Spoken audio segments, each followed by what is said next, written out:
Fala, plantoneiros, tudo bem por aí? Então, dando continuidade aqui no nosso ciclo de pediatria para clínicos, vamos discutir agora uma aula que, embora simples, embora rápida e objetiva, é uma aula muito importante, porque é a aula onde a gente vai discutir os sinais de gravidade na criança, os sinais de toxemia, certo? O que vai definir se a gente vai mandar essa criança para ser avaliada e tratada já na sala de emergência ou então se a gente pode atender essa criança no consultório e deixar ela de observação num leito simples ali no pronto atendimento. Beleza? Vem comigo!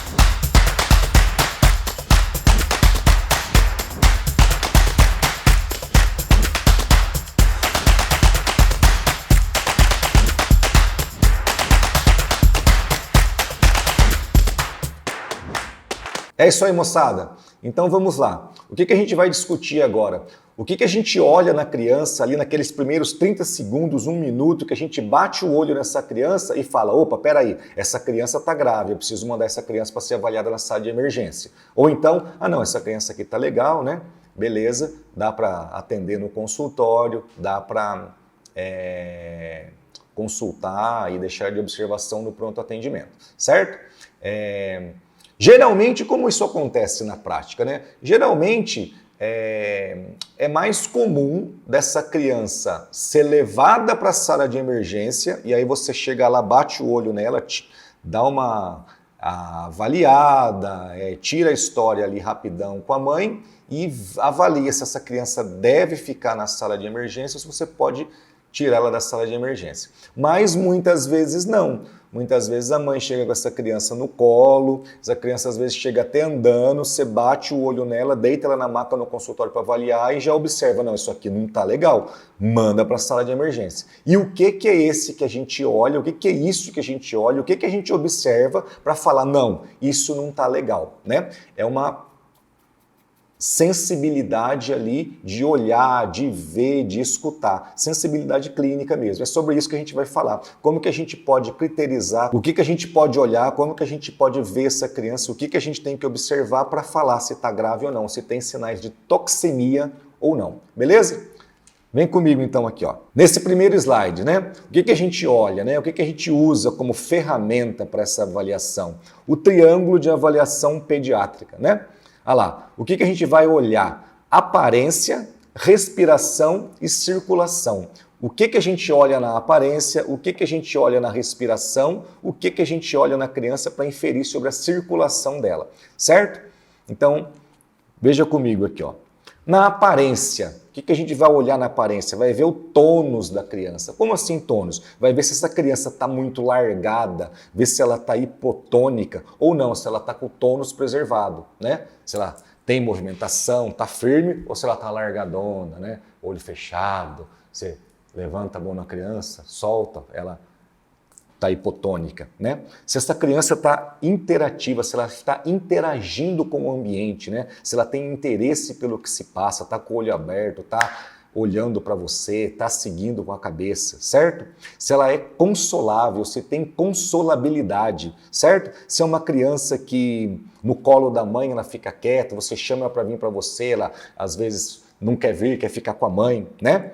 O olhar da criança, se ela está acompanhando com o olhar, se ela está atenta ao ambiente, ou então aquela criança com o olhar vidrado, que não olha para você, você chama ela não movimenta o olhar, né? Tem que ficar atento a isso também. Isso é muito sensível, né, de gravidade na criança. Uma criança que está com aquele olhar apático, que ela fica com o olhar vidrado, é muito típico isso, né, numa criança grave. Né? O choro, a fala da criança é um choro inconsolável, é um choro estridente, né? Você vê que a criança está com dor, você vê que a criança está sofrendo, ou então ela chora, mas a mãe pega no colo, ela logo se consola. Isso é importante de olhar, né? A atitude da criança é uma criança ativa, reativa, ou então ela está apática, hiperreativa, com sobressalto, você faz um barulho, a criança se assusta. Isso também é coisa que a gente tem que levar em consideração na aparência, né? Isso é abordagem, avaliação rápida, é bater o olho ali e ver como que está essa criança. A experiência ajuda bastante, ok? Vamos lá. Depois da aparência, depois de ter olhado esses sinais na criança, a gente vai observar a respiração, né? O que a gente olha na respiração da criança para inferir se essa criança está ruim ou se ela está boa? Vai para a sala de emergência ou pode ser avaliada por mim aqui no consultório mesmo, né?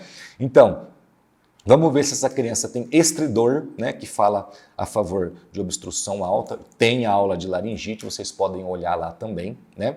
Então, o estridor, se tem estridor inspiratório, estridor expiratório, rouquidão, fala abafada, tosse com o estridor, né? Se essa criança está com gemência, gemência, presta atenção.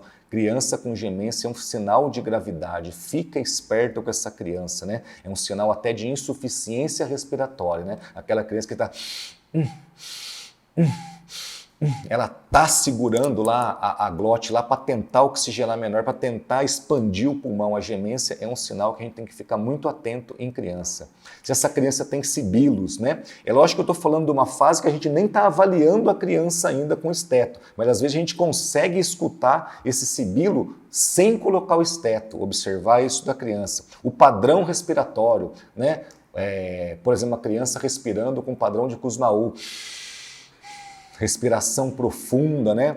Pode ser um sinal de acidose, pode ser um sinal de cetoacidose. Tem a aula de cetoacidose, confere lá também no canal, né? Se ela está com respiração em báscula, né? Geralmente quando a gente inspira, a gente quer que o abdômen se distenda, né? Porque está rebaixando o diafragma. A criança pode fazer uma respiração paradoxal, né? Uma respiração em báscula, né? Quando ela inspira, o abdômen contrai para aumentar a área torácica. Se essa criança tem tiragem a gente olha e vê na criança, tiragem de fúrcula, tiragem intercostal, tiragem subdiafragmática, né? Tem uma relação de gravidade. Tiragem intercostal é menos grave do que tiragem de fúrcula, que é menos grave do que tiragem subdiafragmática. Então, tiragem subdiafragmática é um sinal maior de gravidade. Ok? Se ela está com batimentos de aletas nasais, se ela está taquipneica, frequência respiratória aumentada para a idade, a gente vai ter que ver a tabelinha lá de frequência respiratória para as crianças, né?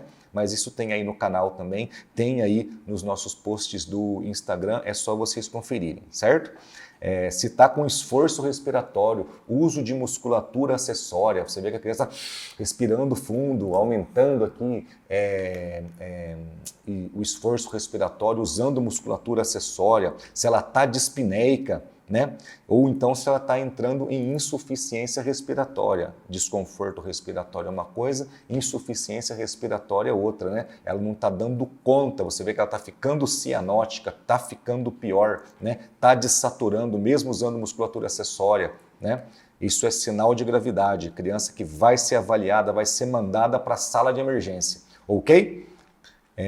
Circulação, como é que a gente vai ver, como é que a gente vai inferir sobre como que está o padrão circulatório dessa criança, a hemodinâmica dessa criança, né? A gente vai olhar a cor da pele, né? Se a criança estiver pálida, se ela tiver com moteamento, né? O livedo reticular, né? Aquelas manchas na pele falam a favor de déficit de circulação, não está entregando oxigênio, não está chegando sangue adequadamente. Se ela está cianótica, se ela está azulada,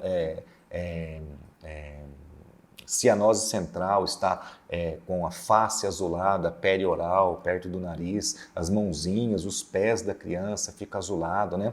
Está com tempo de enchimento capilar prolongado, né? Maior do que 2 segundos, 3 segundos. Se tem sinais de sangramento, petequias, púrpuras, tudo isso faz a gente ficar esperto, mandar essa criança para a sala de emergência para conduzir o caso lá, né? Observe que essa avaliação é de sensibilidade clínica. A gente bate o olho na criança em menos de um minuto ali e já percebe, essa criança não está legal. Manda para a sala de emergência, não fica com essa criança no consultório, tá?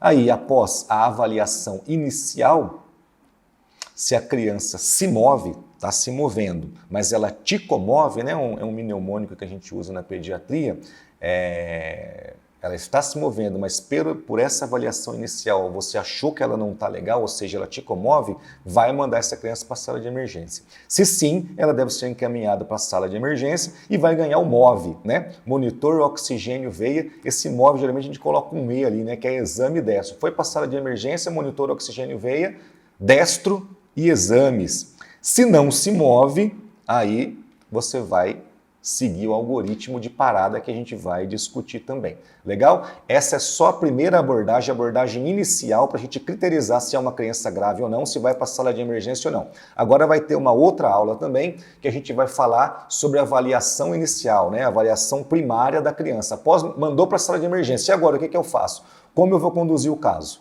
Tem a aulinha também, certo? Moçada, é isso daí. É isso que eu queria conversar com vocês a respeito da avaliação inicial, né? A primeira avaliação que a gente bate, para a gente bater o olho na criança e ver se está uma criança grave ou não, se vai para a sala de emergência ou não.